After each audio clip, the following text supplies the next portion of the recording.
What's up everybody, Coach Ryan here. This is your week 3 information. The goal of this week is increase productivity, decrease stress. Your first homework assignment is to fill out your spreadsheet, all right? And this is due at the end of the week, but fill this out. It's in your folder, it's linked in the email. All you gotta do is hop in there and there's a couple of examples to see how to lay out your week, but you're going to fill in what your normal week looks like, all right? Now, if you have shift work, you're gonna build the best week that you can, maybe your upcoming week, something like that. But I understand that it's much harder when you have shift work and it's constantly changing. But for most of us, our weeks are all the same week to week, all right? Now, to get started there, you have to understand a couple different things. Everybody knows when they're going to work. Everybody should know when they're working out. Everybody has these big things that take up the biggest chunks of time. Start there. For those of you that also make up your own schedule at work or are stay-at-home moms or dads or anything like that, and by the way, I fully understand like that is probably the hardest job out there, so more credit to you guys. But how do you get through your day, all right? I'll get into the other part of the homework, which is journaling this week. That will be a part of it, but you just have to come up with what we call our rocks. So in business, there's a really good book called Traction by Gino Wickman, and it talks about how you chunk down your goals into quarterly pieces to then work towards that big picture.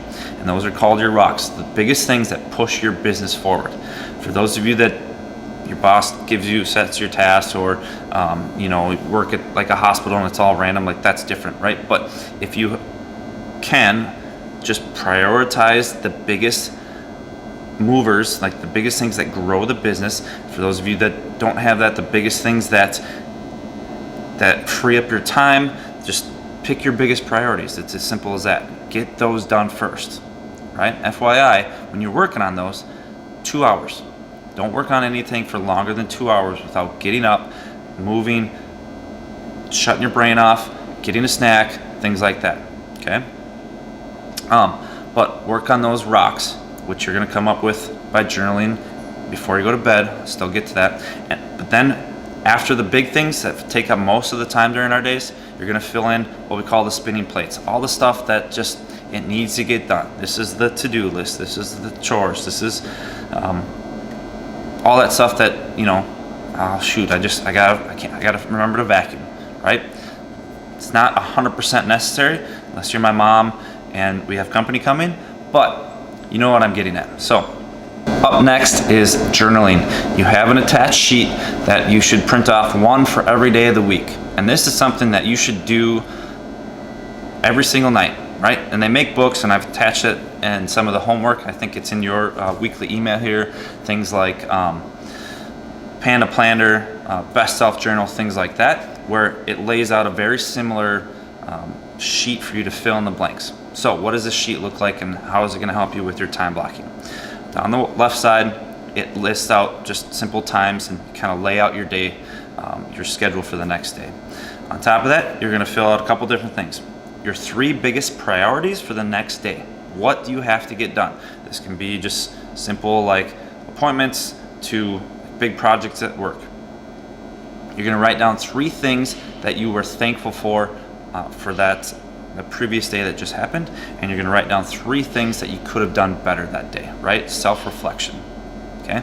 At the very bottom, it lists out, just rank your day, 1 through 5, how you think you did on your nutrition and sleep and things like that, right?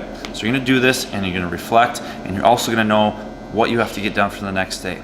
This is it should drastically help those of you that your mind's racing before you go to bed, you can't fall asleep, which is what we'll talk about more in week 5, but I want you to get used to journaling now so that it's a better habit a couple weeks down the road for week 5, okay?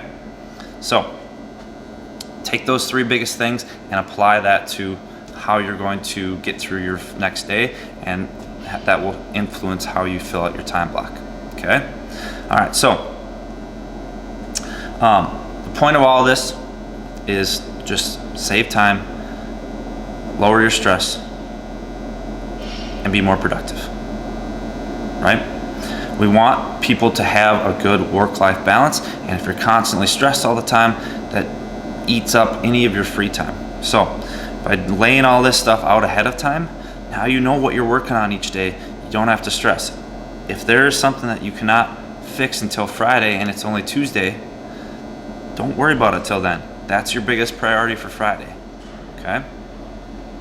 But don't forget on that time block sheet too to put in family time, date nights, me time, time to read, time for continuing education, things like that. This can't be all work, no play. You have to work on yourself in order to be a better significant other, a better mom, a better dad, to be a better friend, to be more productive at work, all those sorts of things. So date nights might not happen every single week, but every couple weeks, make that stuff a priority when it's necessary as well, okay?